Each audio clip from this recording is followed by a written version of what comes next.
Wonderful to have you on the show and welcome. Hello, Venu. Thank you so much for having me. I'm so excited to be here today. Great. So, why don't we start at the beginning, at the point when, in childhood, and how did you get so interested in languages? So to me, I grew up in Japan, but my mother is from Taiwan and my father is obviously Japanese. And I always had this opportunity to see like a different culture, and my mother will kind of encourage me to, maintain Chinese language. So she kind of forced me to like, okay, study Chinese as well. And as you know, I'm in Japan. Why do I need to study Chinese? I'm not interested in. And it's, as you know, I'm sure in India as well, everybody speak different languages. And it's kind of Yes. tiring to use like second or third, right? So I'm like, oh, I'm not I'm more interested in like English speaking country, not really Chinese language. So, but yeah, my mother was quite, persistent and make sure Okay. I have the different culture. Even I grew up as Japanese, but I also understand, Chinese way, Taiwanese way. So now I reflecting, my childhood. It was great. It was great to have like, be able to see different culture in between. Yeah. When did you learn to speak English? Was that part of, English. yeah. Yeah. My English was so bad when I was still 20, early 20s. My first Okay. time going to English speaking country was when I was 19 years old. I went to Okay. America. As typical Japanese, a lot of Japanese people like to go to America and, oh, I'm going to study English. And back then in my university, we had a kind of 6 months studying in America program. So I was hoping after this 6 months, after living in America, I thought I'll be so fluent in English. But as you know, English is not that easy, right? I could Right. maybe improve some listening skill, but my speaking was still really bad. So my English really, yeah, I've been always studying English, but really took off after I started living abroad after, um, yeah, my mid 20s, I would say. Okay. Hmm. Okay. So, what was your first job? Hmm. Okay, so let me kind of share the background in Japan. I think it's quite unique because the way we find a job in Japan is that if you're university student, you have to prepare while you're still studying. Like maybe say third year of university, you start preparing, applying. Um, so that time I was in Taiwan. I was studying in Taiwan for 1 year.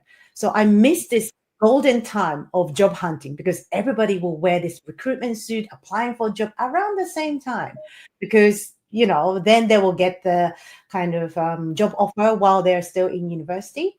But I missed that, so I was like, okay, I did actually one more extra year in university, um, because I studied in Taiwan for a year, but then I improved my Chinese, you know skill when I lived in Taiwan, so I was happy with that.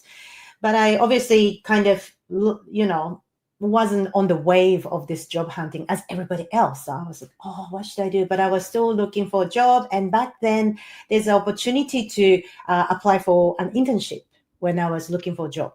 So that was a long time ago, but that's quite new, to do this way. So anyway, I was applying for lots of jobs as everyone else. And then this internship that I actually finally got my job at the end is the American company software, actually, no, import export company.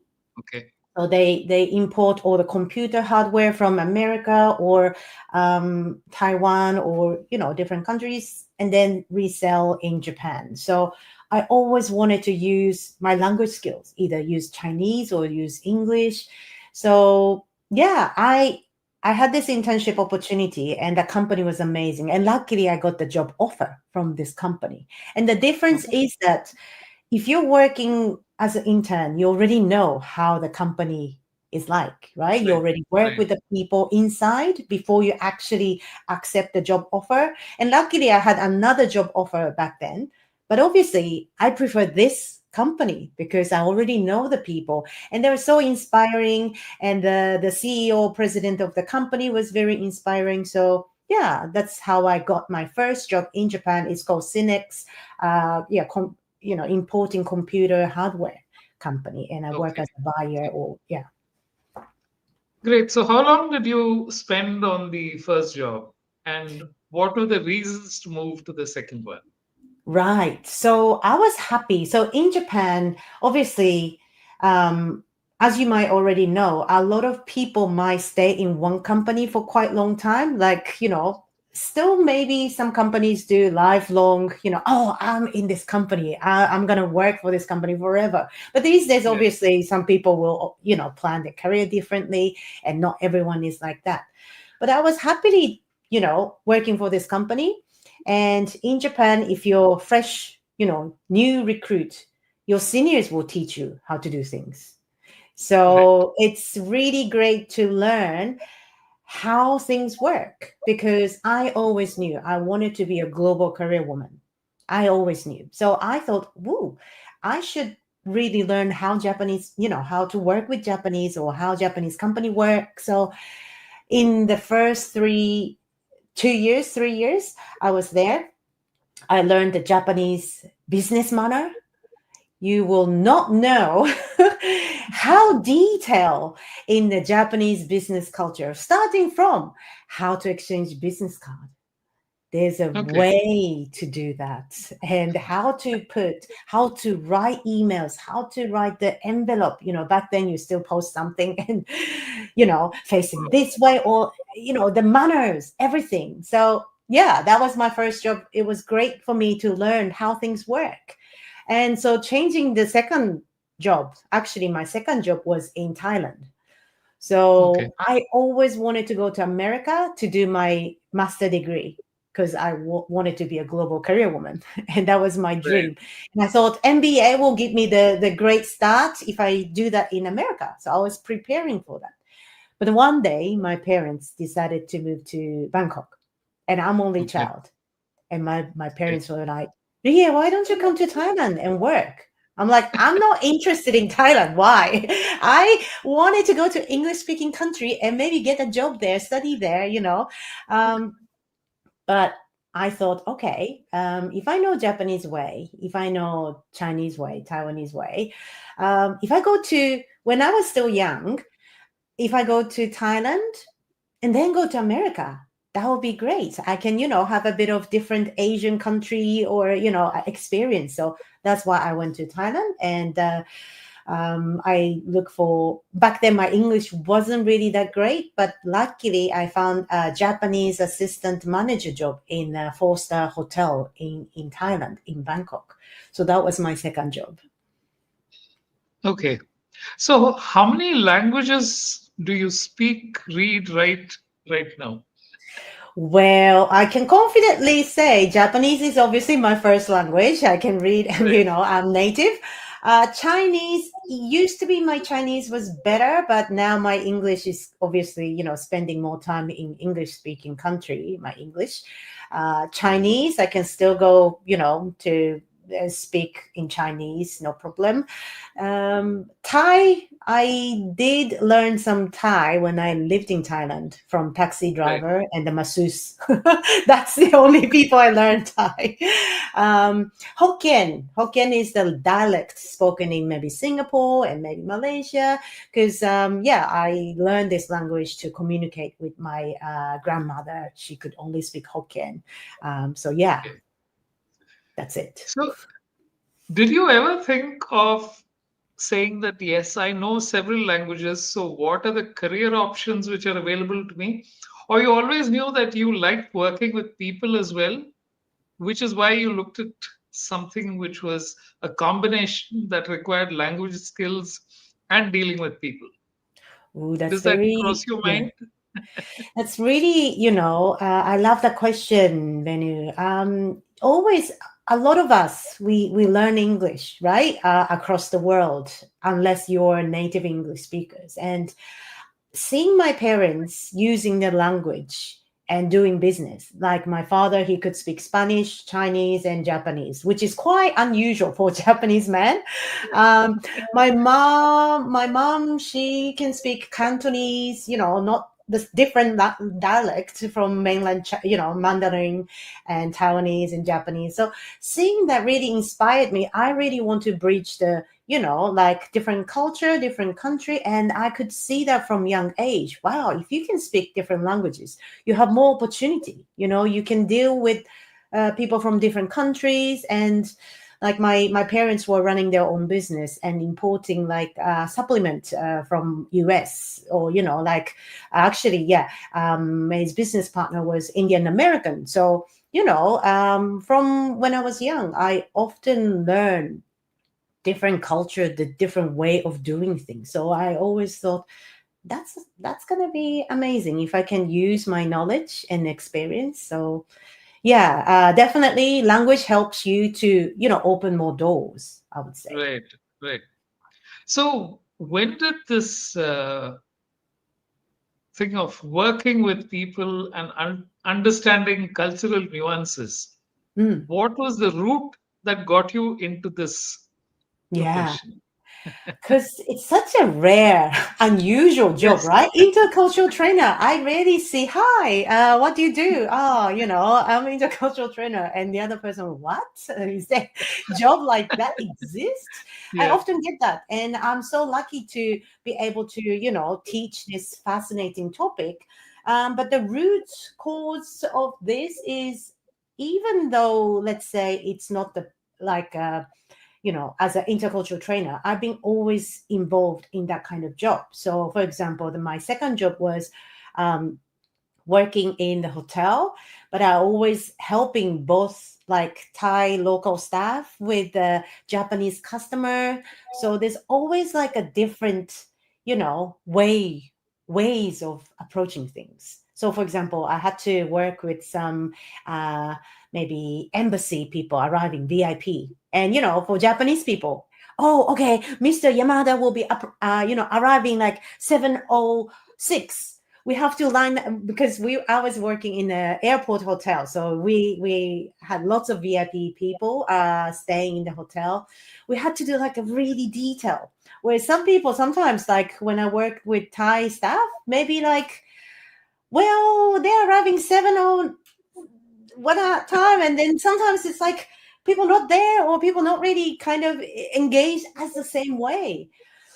Like then that's the first time I realized, wow, I know Japanese way, and I know cultural difference with Taiwanese, but obviously Thai people approach things differently.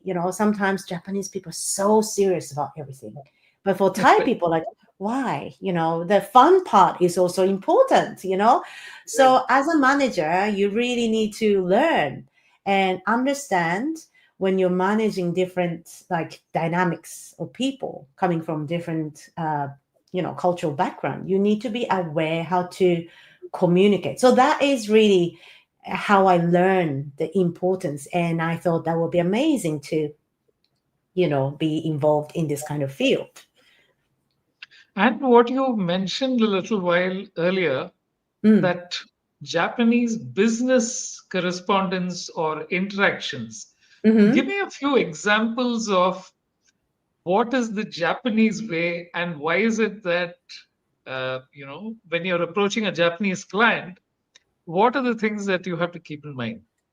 Well, there's so many unspoken rules exist, and I'm sure each culture have that kind of, I'm sure, if I go to India, I will need to learn, this first thing, how is the greeting, and how is the things. A lot of times you don't know when you offend someone in Japan, because they don't Right, really show it. And right, there's actually this like hierarchy and the order, or even the order of like exchanging business card. Like if you work in a, if you don't really know anything about Japanese, you might just do the normal way. right? But Yeah. actually, there's some rules. And I also still work with a lot of Japanese people. I really need to switch my detail level because they will judge. Japanese people will judge, oh, you don't do this way. And they don't say it. They don't really complain or say anything.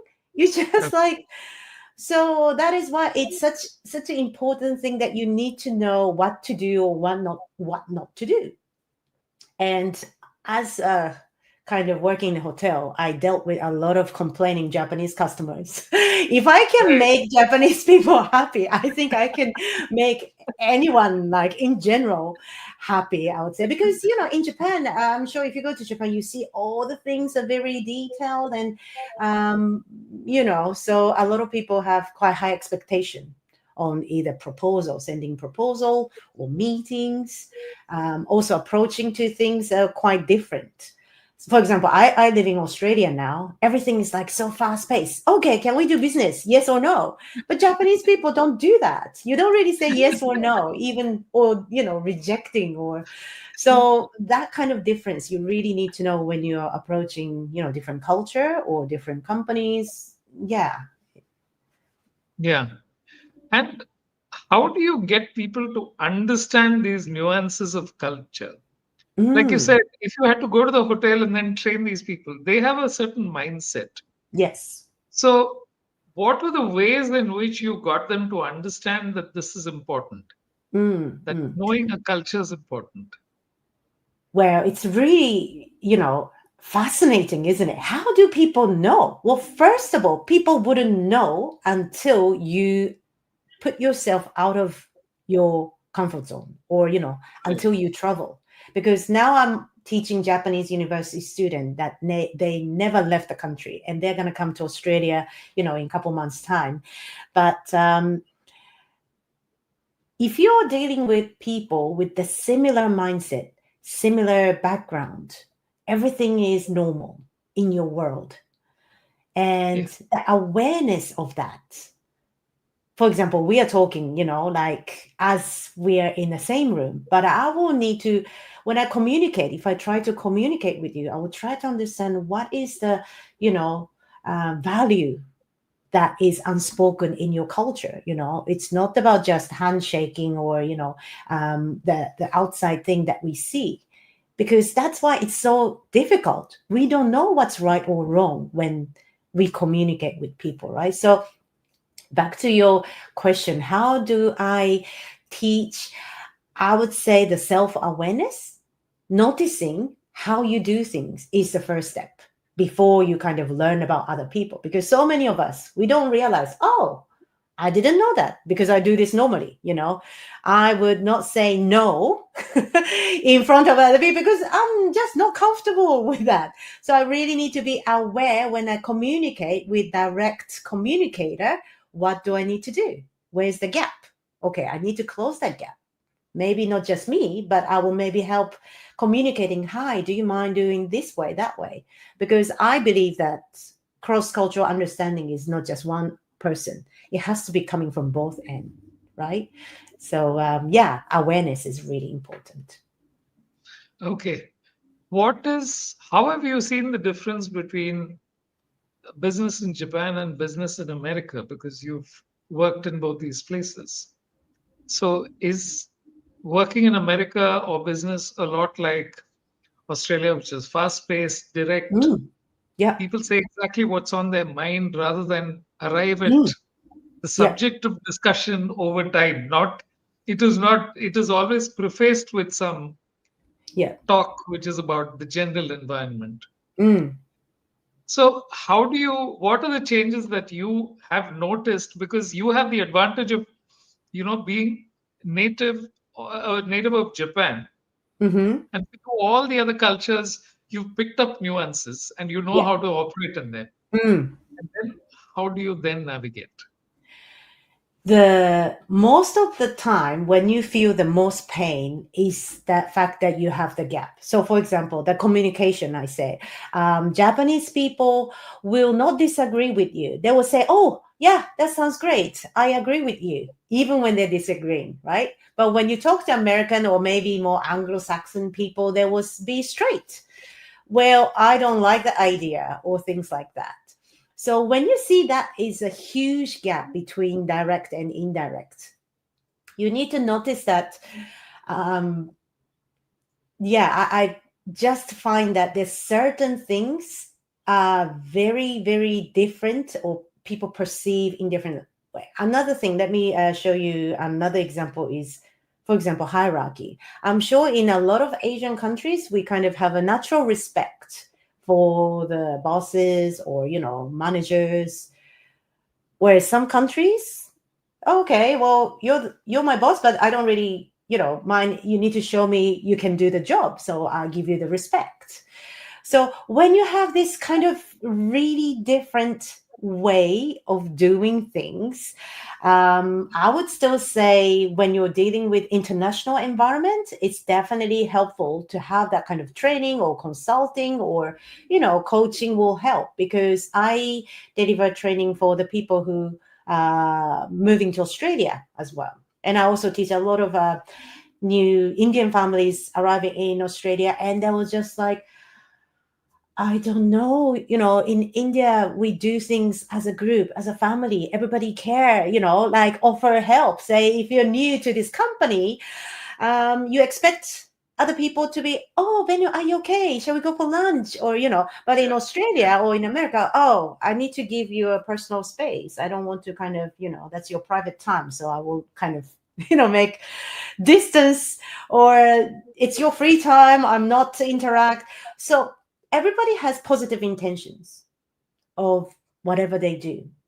It's just, if you have curiosity about other parties or other people, that's the great starting point, and try to understand what is important for them. So if you know that American people or Australian people, they like to be straightforward, I will gear up my mindset. Okay, it's really painful, but I have to do it, because that's the way you match the communication, right? You cannot Right. keep doing the same different way, and it's like both parties Never like bridges, no, yes. not meeting anywhere. So I think the important thing is all of us. That's why it's kind of never-ending journey to spread this. Hey, cultural understanding is important. We both should have like humble attitude, not just hey, do my way or do your way. It's like all of us, if we can understand each other better, it will be a better world that we live in. Because a lot of True. like wars and the fighting is basically the cause is, well, I don't want to do your way, right? the Yeah, the yeah. fighting, I don't understand why you say that. But if you come down and try to meet in the middle, that would be amazing. So cross or intercultural training, Mm. have you worked out your own way of doing it? How long are these sessions typically? And how do you begin? And what are the takeaways? Mm. I would say I do meet a lot of people starting or never really had this kind of training before, because it's still, I find that challenging to explain, hey, this understanding culture is important, because we don't really notice. If we say, even with your partners or with your kids, to different generation, like these days, kids have totally different slang. You think, like my kids are Aussie kids, they speak English, but the even language, I'm sure you have your version of in India, you have like young people saying totally different things and you don't understand their culture. Um, so yeah, my way of try to bring things everyone together is really be open-minded. And it's not just one shot of this training can help you. It's ongoing awareness, and we tend to come back to our comfortable way, right?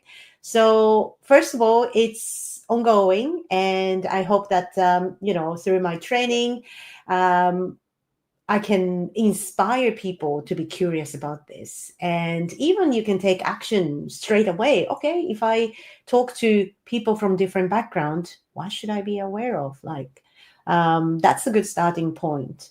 So hope that helped.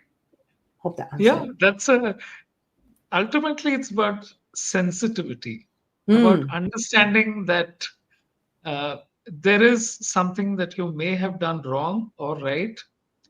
And it really helps to get to know a culture before you get there. And I think mm, it's different if you're a tourist versus working, right? yeah. Because then while you're visiting a country, you can probably get away without knowing too much, because if you're going into regular places, the number of people you're Hmm. interacting with. But if Yeah. you're looking to transact in terms of business, Mm. then it's a different matter altogether, because Oh, it's yeah. not easy for people to understand. So, give me a few incidents where you found cross-cultural, or the training that companies had to let their employees know. Mm, Is it when a problem happens, or is it that this becomes standard? A new employee is transiting from one culture to another, or we mm, have a group of people, so we introduce them. How does mm. it work? Okay. Well, there's quite, I do teach quite various different kind of audience. So typical, cultural understanding is, yes, there's a need. There's someone actually going to move to Japan, relocating to Japan. So I need to, as a manager, they need to manage like group of, say, 10 or, 30 Japanese people, but that expat person will not understand how Japanese business or work. So they need to know. Okay, tell me how things work. So we'll kind of and a lot of it doesn't matter which country or which culture, but a lot of society is based on their beliefs, and the history is so reflecting to their day to day, um, life. So, for example, I teach, say, one of the delegates was coming from France. So, French people will say things very directly, and they will not maybe easily just follow what the manager or authorities say, because it's so important to have your own opinion, right? Whereas in Japan, we are taught the harmony. Don't break the harmony, you know. So imagine the French manager go to Japan and, okay, everyone, I need your opinion. Tell me. He's not going to Silence. get the. Silence. Okay, everyone's happy with everything. Yeah. Okay. The manager wouldn't get anywhere, like, because they are not establishing, or he's doing his way, right? But to really understand how that Japanese people, or was same as in Australia. So let's say Japanese manager come to Australia, they're quietly, try to meet people, build a relationship. Whereas in Australia, well, you just need to show you are capable of doing the job.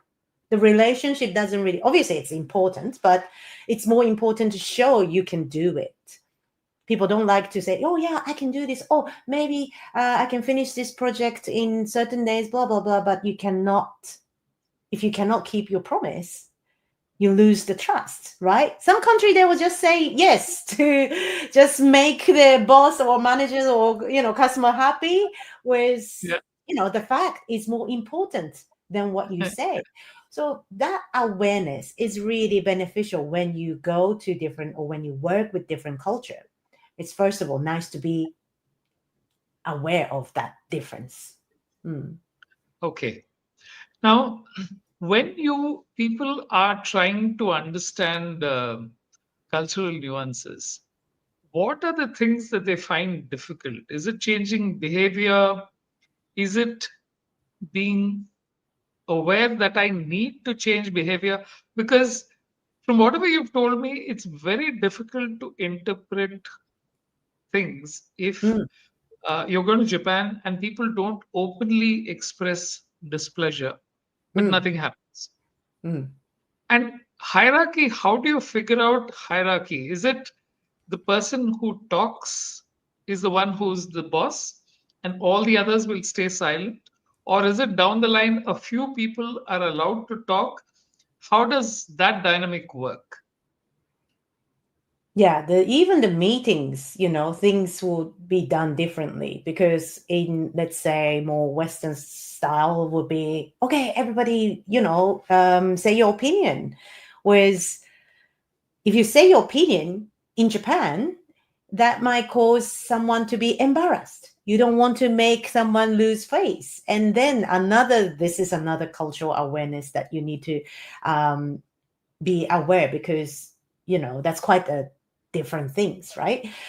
So yeah, it's sorry, back to the question, how people understand like the nuance Yeah, of doing different things. And sometimes it could be hard. Yes, it is, because some people don't value that, and you don't need to be like Japanese. I often say in the training is like, I'm just explaining how things work, and it's really up to you how much you can, um, you can still use this skill, adaptation skill, even though you don't believe in it. Because right. a lot of Japanese people is doing that too. Say, yeah, I have to respect my manager just because they're my manager, even though in my mind I don't really respect, but in a surface wise I might. So you don't really need to be that country or nationality. It's not really anything that forcing. It's just like nice to know. And how are you gonna build your strategy when you communicate? And that is the key thing. That might annoy you. That might like, oh, I don't like the fact that they don't say anything. But what can you do? You have this strategy you can work around, not too much stressing. And that's why there's that kind of support is really important, because when you're on your own, let's say, as an expat, go to Japan, you don't have friends. You can, if you're manager, you don't really have someone you can rely on. You feel quite lonely, and it can apply to any international students or any international um, uh, you know people migrating to new countries. Always like that cut off from your familiar patterns. Oh, in back home I wouldn't feel this way or that way. So that is why it's quite nice to have this kind of training, so the people who know both world can help you understand. And that's like a long journey. It's not just one off and, hey, I'm enlightened, I understand everything. It's like a practice, and you should, as I always do, if you're studying or if you're working abroad, it could be limited time. So how you want to spend your time working. But if you're kind of based in your home country but working with other culture, what can help you make your life easier and better? That is the strategy you really need to come up. So yeah. So, how did you come to be doing, you know, cross-cultural training full time? What was the transition to that, and how did Right. the transition happen? I know. I didn't know this, as I said. So I was working in a different industry. So after second job in the hotel industry, then I changed my job to online e-commerce company called Agoda. Like online. I was doing international project management there. And I still had my dream to go to America. So I was doing my MBA as part-time when I was in Thailand. And I thought, oh, definitely I'll go to America after, finishing this term. We could transfer to this global campus. So I was, hoping to go to America. But I realized that, oh, if I wanted to be a global career woman, before I go to America, maybe I'll do one more semester somewhere in Europe. So Okay. that's why I decided to do one semester in London. And I found that, oh, London is so amazing city. So I finished my MBA and I kind of, stay there for quite a long time, like 12 years. But the reason why, coming back to your question, is that my mother was like, oh, yeah, there's so many people who have MBA. Do something, do more. I was like, okay, what should I do? So I was in London. Oh, because I'm in English speaking country. I should get maybe English teaching skill. So I did a qualification called CELTA, So I can teach people. I can teach English for adults, and in that institution they offer cultural training, cultural trainer qualification as well. So I was like, oh wow, I didn't know that you can be a certified cross-cultural trainer. So I did the course, and obviously I learned how to do that, and from there I did learn, oh, there's an industry that you can teach this country specific. So back then I was teaching, say, like Hitachi or Toshiba or big, Japanese company based in UK, because I was in London and I was teaching, because they have question, oh, why my boss requests this way or that way. Even same as any merger and acquisition, M&A company, when you kind of merged or when you have different culture, you have this doubts or uncertainty why people do this way, right? So then I kind of go there, deliver the cultural understanding training course, so people want, oh, when we do, have meeting, there's a hierarchy and there's a way where to sit. Even it's unspoken, but they will know something about how to work with Japanese. So yeah, that's how I Okay. started. Okay. So just let me. You're listening to the My First Job podcast. I'm speaking with Rei Eichmann, and she's a cross cultural trainer. And every week we speak to a different guest and a different profession. And the whole point is to go a little deeper into all of these professions and let you know what are the options available. So, subscribe, like, and share this post, this episode, if you like what you're listening to. Back to the show. So, Rie, how did this thing of recruiting for so many people come into, across, you said 60 odd languages or people, you've done it? How did that happen? Oh, well, 60 nationalities is basically from, Nationality, sorry, yeah, yeah, 16 yeah. nationalities. From My, where I my mistake. kind of Yeah. started my career. So I started counting, like, wow, every time I work with different nationalities, I just like be fascinated, you know. For example, when I was in London, I was working with this Spanish lady. That was when I was still doing part-time job when I was studying. So I was working a restaurant, a hotel restaurant, and she was like hugging me. Ah, hi, Rie. And I'm like, please don't touch. So even personal, distance Yeah. depends on which Spaces. Yeah. culture you're coming from. Hugging Right. or shake hands, and Japanese people, by the way, formal greeting is bowing. So no, Right. no, Right. physical. No In, physical contact. Yes. no. India So also has the sorry. namaste. Yeah. India So also. namaste. But in Japan, we Yeah. don't really do that. Yes. It's just bowing. So yeah, it's Right. really good starting point to understand how even like greeting works in different culture. Right. So sometimes I need to teach my students how to do shake hands, because in if you come to Australia, people will judge you how strong handshake you can do. That is Yes. the impression, that if you are not confident, your handshake will be weak. So that kind of small. So back to our first conversation earlier, language is important, but also that actually the body language, the unspoken sign that you can see, speaks really loud as well. you know if I go to India, if I do proper, or different cultures. So for example, in Thailand, it's called why you do this way, and Okay. I had to practice my way to do this, because depends on the seniority, you can do this or this or this. And I was told that, Ria, your why is not beautiful, you need to practice. And oh, okay, you wouldn't know, right? But at Okay. least I often think that as long as you try, people will Okay. appreciate all you try.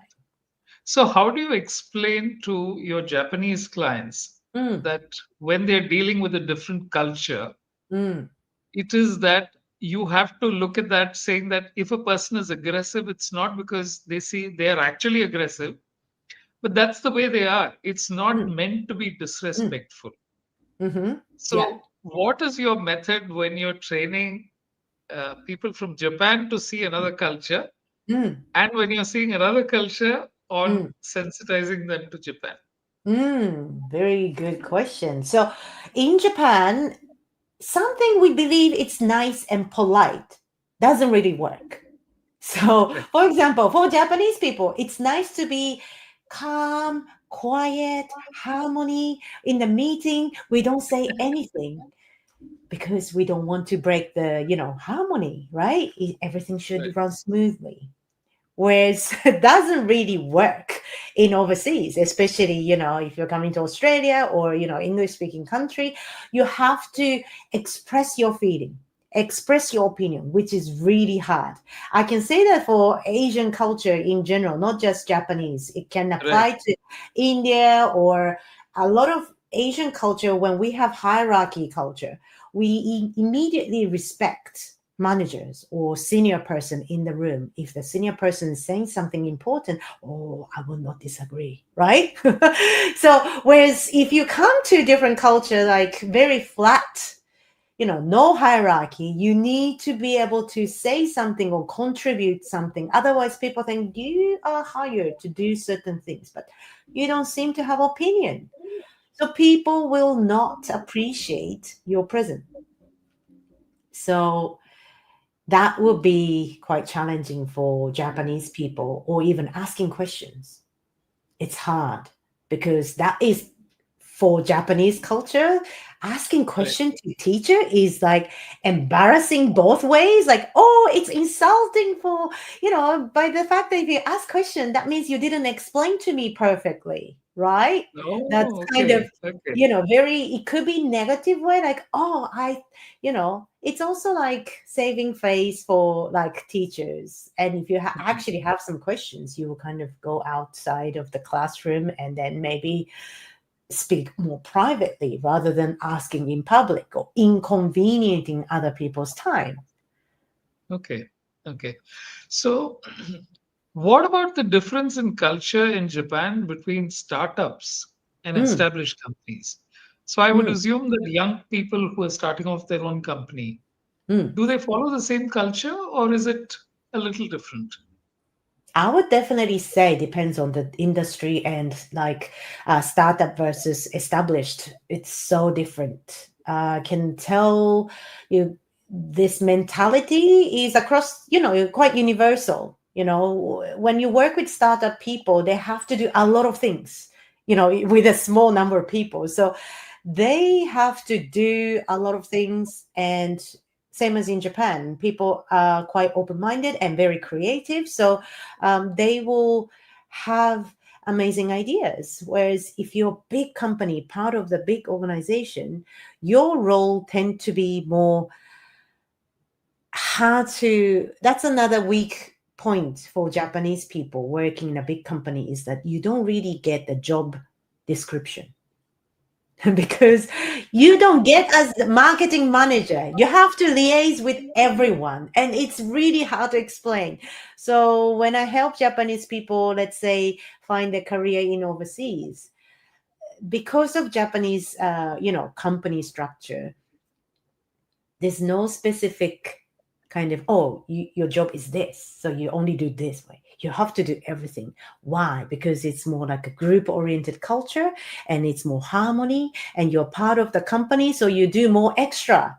Oh, it's not like, oh, it's not my job, it's not my job, this description, so I don't do that. Everybody will do, things. So again, that is quite different, and from other, say, Western culture. So yeah, definitely different industry, and also the startup versus established company has different mindset.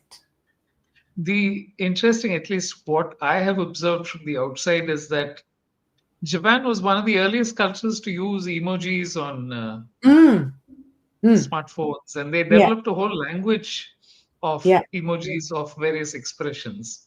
So, do Mm, you have any theories on why emojis were, caught on so quickly, or is it that typically anime, which am I pronouncing it right? Anime yeah. is a is a very established Mm-hmm. kind of trend in Japan.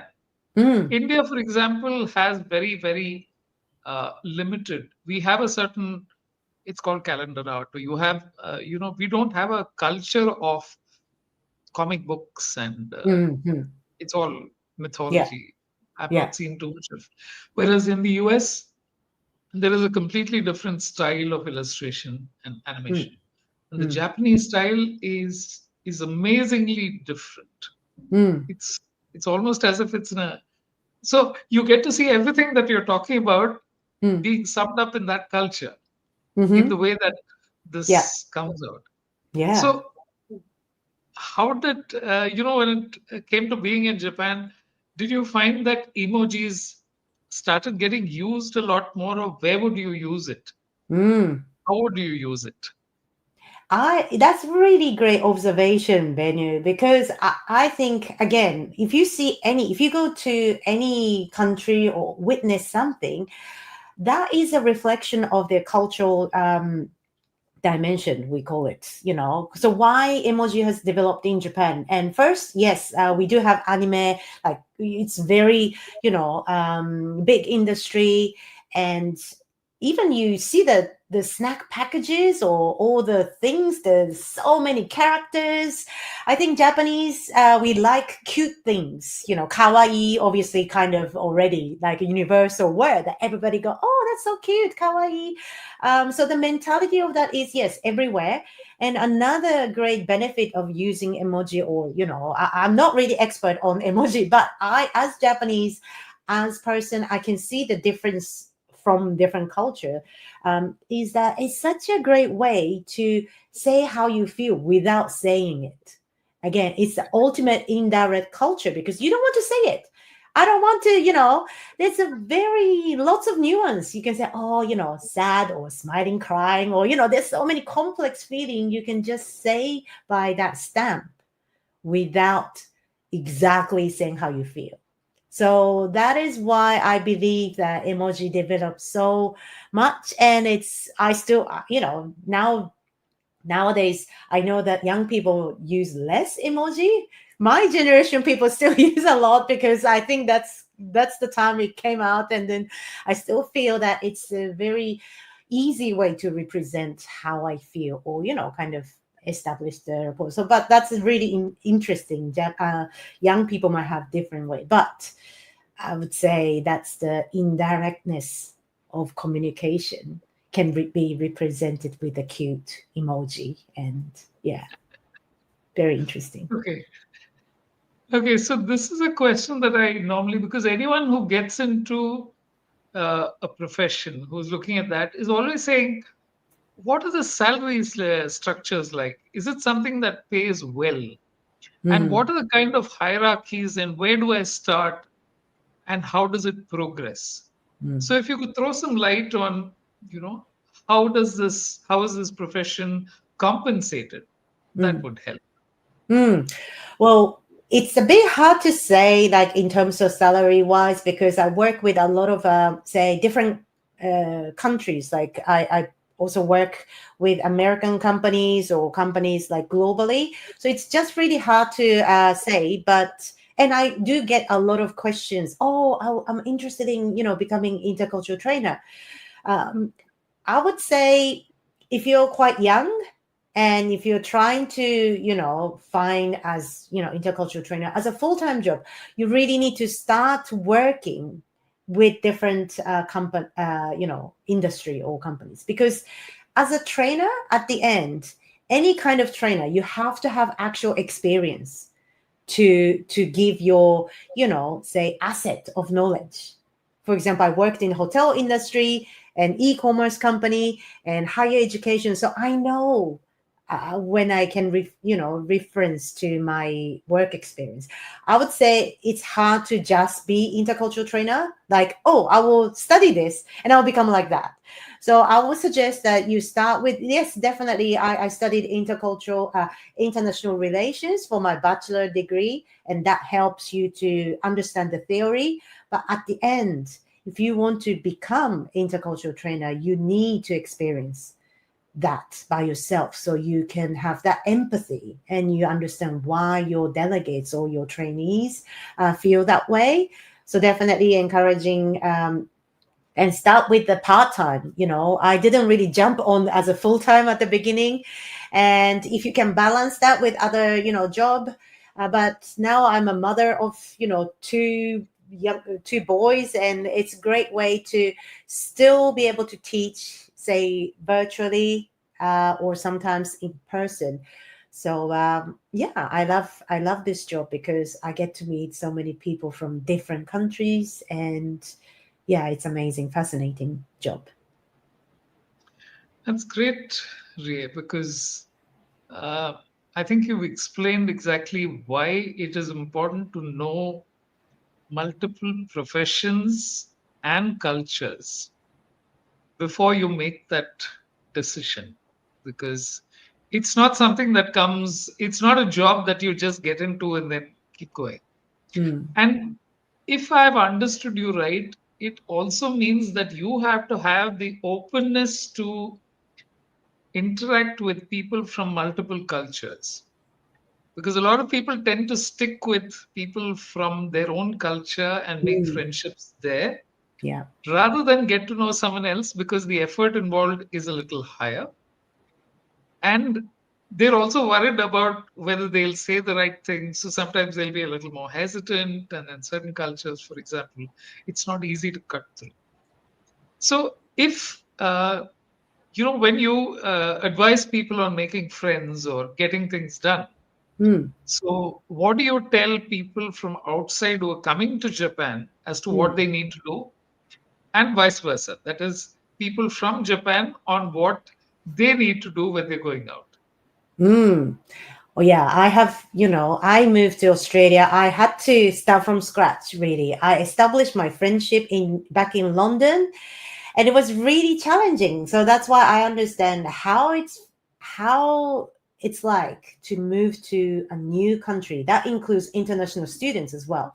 When you start your new life in a new country, you don't know the location geography. You always have to read a Google map and you don't know where to go. So I understand it's gonna be very lonely at the beginning until you find, and also depends. When you're younger, let's say when you're 20s, go abroad, do it. If you're just considering it, do it, because that's gonna be so painful, but you can take it. When you're a bit older, and if you have opportunity to go to new countries, do it, because that will enrich your life. So for me, I was reluctant to come to Australia because this is the more family reason. Partner wanted to, my husband wanted to raise kids in Australia. So, okay, I'm not sure, but I will start my new life in here. But the best way is really to find either way, wherever you are. That's more about find someone who you can share your passion with. If you have any hobbies, let's say if you like dancing, or like, join the group.